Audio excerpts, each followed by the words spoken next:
Saat ini kita akan berbincang bersama Direktur Eksekutif dari CSIS, Philip Vermonte, dan juga ada mantan Duta Besar Republik Indonesia di Amerika Serikat, Pak Dino Patijalal yang kembali bergabung pada hari ini. Selamat pagi, Mas Philip, Pak Dino.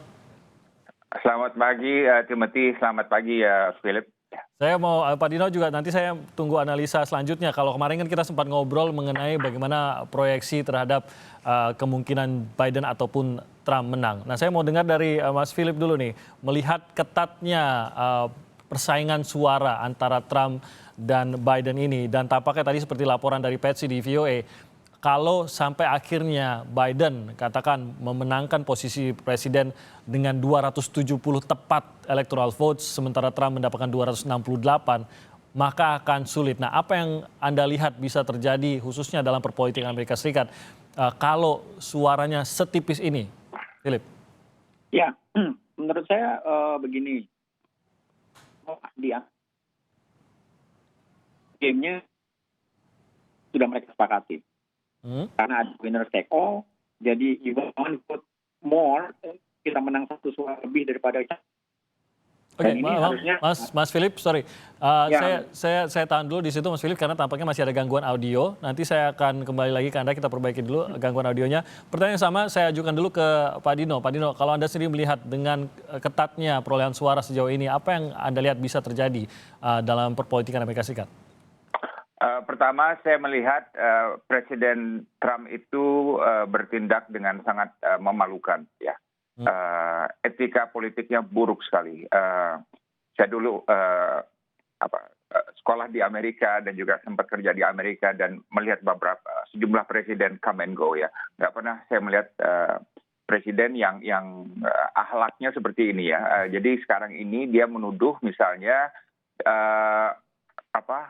ada ribuan suara yang dimanipulasi dan diselundupkan masuk ke tempat-tempat perhitungan gitu, right? Nah, ini sudah dijelaskan, sistem mereka itu sudah sangat jelas untuk orang yang mengirim melalui pos itu, si pemilih harus mendaftar dulu, setelah itu dicek semuanya, dan setelah itu baru setelah mereka memilih dicek lagi dan dihitung suaranya. Nggak bisa orang nemu 50.000 suara itu langsung dimasukkan ke perhitungan, itu nggak mungkin gitu, right? Jadi dia itu udah mulai berfantasi dan ingin melakukan semua hal asal dia menang. Dan jangan lupa, kita harus mengerti apa yang beda pemilu ini dengan pemilu sebelumnya.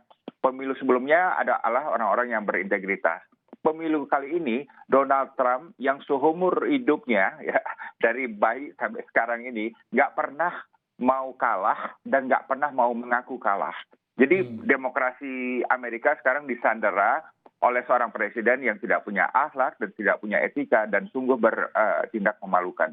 Kalau kita lihat dari hasilnya, ya, dari pemilu Amerika, walaupun belum di ini, ya, tapi kecenderungannya sudah jelas deh. Right, bahwa nampaknya momentum itu adalah ke arah Biden yang akan menang. Dan kalaupun Trump akan menggugat, silakan, tapi saya yakin hasil akhirnya Biden akan dinyatakan sebagai pemenang. Karena ini beda dari kasus 2000 antara Bush dengan Gore. Sangat beda karena di sana hanya di Florida dispute-nya gitu. Nah, sementara Biden juga tampaknya sudah mengaku bahwa ia percaya ia juga menang. Apakah ini juga berbeda dengan pengakuan dari Trump?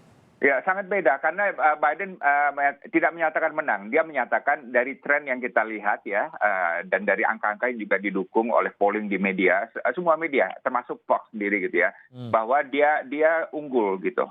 Dia tinggal butuh 6 lagi untuk menang, sementara kalau Trump masih jauh. Jadi dan Biden sangat responsible menyatakannya. Berbeda dengan Trump yang menyatakan saya sudah menang. Ya kan, dan jangan lupa dia meminta juga Mahkamah Agung untuk menghentikan perhitungan pemilihan suara. Itu kan tidak konstitusional sama sekali. Jadi benar-benar memalukan sekali Presiden Amerika yang satu ini, dan mudah-mudahan dia benar-benar sesegera mungkin bisa dinyatakan kalah, walaupun dia tidak akan mengakui kalah, akan sulit sekali bagi dia. Oke, saya ke Philip lagi, tampaknya sudah bisa mendengar suara saya. Mas Philip, silakan untuk analisa yang sama terkait dengan tampaknya memang siapapun yang menang, maka angkanya akan ketat sekali antara keduanya. Ya, itu yang tadi saya setuju dengan Pak Dino bahwa ini soal karakter ya, karakter Presiden Amerika Donald Trump ini yang agak beda dengan kandidat-kandidat terdahulu gitu.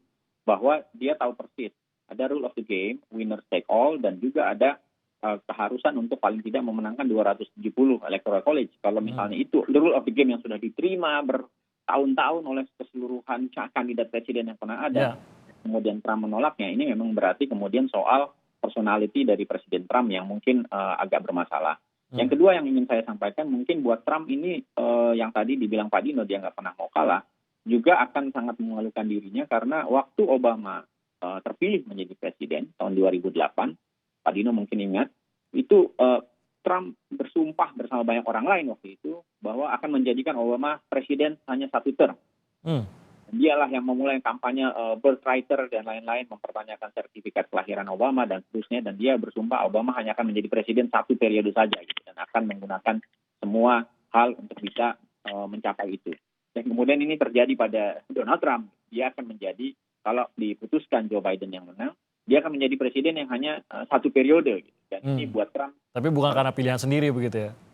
Dan dia termakan oleh omongannya sendiri. Yang penting menurut saya adalah bahwa saya setuju Presiden Trump ini adalah mungkin seseorang yang tidak mau ikut dalam rule of the game. Dan bukan hanya soal pemilu, ada banyak hal lain yang sudah dilakukan Presiden Trump yang memperlihatkan ada kecenderungan bahwa dia merasa dirinya above the law gitu, dan dia tidak perlu mengikuti aturan, dan ini yang menurut saya sangat berbahaya bagi institusi politik dan demokrasi di Amerika. Mas Philip, Anda mungkin lebih mengerti juga mengenai survei-survei dan polling yang dilakukan terhadap pemilu AS ini. Kalau kita bandingkan sebelumnya waktu Hillary juga dianggap unggul tapi akhirnya harus mengalah pada Trump, namun keunggulan yang sama juga dialami oleh Biden, tapi tampaknya berbeda kisah dengan Hillary, walaupun kita belum tahu siapa yang akan akhirnya menjadi Presiden Amerika Serikat berikutnya. Tapi setidaknya sampai saat ini Biden masih tetap unggul dibandingkan dengan Trump. Penghitungan waktu zaman Hillary jauh lebih cepat juga pada waktu itu. Nah, apa yang berbeda di sini? Apakah Anda melihat ya itu hanya karena hitung-hitungannya berbeda secara teknis saja, atau memang ada perubahan pendukung atau dukungan kepada Trump di pemilu periode keduanya ini? Ya, menurut saya memang ini menjadi diskusi yang ramai juga, bahwa ada banyak yang mengatakan bahwa polling ini salah gitu di 2016 dan juga di 2020. Tapi mungkin kalau dalam hal popular vote, jadi kalau kita hitung suara per pemilih di Amerika Serikat, pollingnya nggak salah, bahwa secara nasional dulu baik Hillary maupun Joe Biden memang mendapatkan suara yang seperti diprediksi oleh survei-survei ini. Tapi kita tahu bahwa penentuan presiden di Amerika tidak berdasarkan popular vote, suara per orang, tetapi bagaimana dia ditranslate, diubah menjadi yang namanya electoral college itu yang mewakili setiap negara bagian. Dan ini yang kemudian metodologi penghitungannya agak berbeda. Yang kedua, memang ada banyak juga yang menyatakan bahwa bahkan survei-survei di tingkat negara bagian banyak yang meleset juga. Dan ini kan kita perlu memang harus dikaji. Tetapi saya duga ada beberapa hal ya. Yang pertama, memang pemilu kali ini voter turnout-nya di dua belah pihak luar biasa melonjak gitu. Baik tingkat partisipasi pemilih yang memilih Joe Biden meningkat pesat, dan juga yang memilih Donald Trump juga meningkat pesat gitu. Pemilih Donald Trump tahun ini melebihi pemilih dia waktu tahun 2016 dan juga di sisi Partai Demokrat yaitu Joe Biden. Artinya mungkin saja karena ada lonjakan partisipasi pemilih, tentu saja surveinya juga bisa berubah gitu ya. Dan juga mungkin yang ketiga karena faktor bahwa pemilih di Amerika sangat divided kali ini, sangat terbelah gitu ya. Mungkin di setiap negara bagian itu ada kantung-kantung pemilih yang sangat ideologis gitu. Dan dia mungkin ini diskusi metodologi yang mungkin tidak terlalu bisa ditangkap oleh survei yang menggunakan mungkin metode survei yang biasa. Padahal kita tahu dia tersebar di setiap county gitu ya, atau di setiap kabupaten di negara bagian itu, bahkan di dalamnya terbelah-belah lagi gitu. Ada yang klasternya pendukung Joe Biden, ada yang klasternya pendukung Trump, sehingga memang dengan demikian perlu mungkin metode survei yang lebih robust gitu. Tetapi ini diskusi lain lagi. Dan yang menariknya memang kita mendapatkan di tahun ini Joe Biden menjadi calon presiden Amerika Serikat yang mendapatkan perolehan suara terbesar sepanjang sejarah pemilu di Amerika Serikat. Ini juga pasti menarik, Pak Dino. Kalau tadi seperti yang dianalisa oleh Mas Philips tadi, bahwa kalau kita melihat di county tertentu, county yang merahnya itu bisa sangat jauh sekali dengan biru. Contohnya misalkan merahnya 85%, birunya hanya 13 atau 14% dan lain-lain. Sementara yang biru juga begitu. Di mana biru dominan maka merahnya sangat-sangat kecil sekali begitu. Apakah memang polarisasi ini yang akhirnya memancing banyak sekali warga negara Amerika Serikat yang tadinya tidak memilih akhirnya memilih, atau apa menurut Anda, Pak Dino? Ya, saya setuju memang jumlah pemilih untuk Joe Biden besar sekali, bahkan bisa dikatakan yang terbesar. Tapi kalau kita bandingkan tetap masih rendah dibanding Indonesia ya. Mereka tuh sekitar 60%. Kalau kita kan jauh lebih tinggi ya, dari angka eligible voters dengan orang yang actually leading. Right? Dan juga saya ingin menambahkan poinnya Pak Philip tadi. Mungkin salah satu alasan kenapa polling itu agak nyasar, bukan meleset sedikit ya di Amerika tahun ini, karena banyak shy voters istilahnya. Jadi orang yang mau voting untuk Trump, tapi dia malu mengakuinya karena reputasi Trump jelek sekali gitu. Makanya ada di beberapa battleground states yang Trump menang, dan Trump menangnya itu juga surprise bagi polling ya, karena polling memperkirakan Trump lebih rendah, tapi ternyata secara signifikan lebih tinggi. Itu karena faktor shy voters itu. Gitu. Oke. Dan ini teratasi oleh mailing votes atau memilih dengan surat, begitu? Ya, nanti kalau ada gini, kalau mailing surat itu kan juga nanti harus dihitung satu persatu, gitu, right? Dan kalau ada battleground states yang sangat sangat ketat itu, saya kira seperti waktu Florida tahun 2000 dulu, perhitungan surat voting melalui surat itu, melalui pos itu akan menjadi critical, gitu, right? So, tapi kita lihat saja di mana hal ini akan terjadi. Right? Oke, kebijakan luar negeri Trump dan Biden ini menjadi selalu dianggap berbeda 180 derajat. Nah, nanti saya akan kembali ke Mas Philips dan juga Pak Dino. Tampaknya kan kita bisa melihat Biden ini sedang unggul. Apa yang bisa dipersepsikan oleh Indonesia?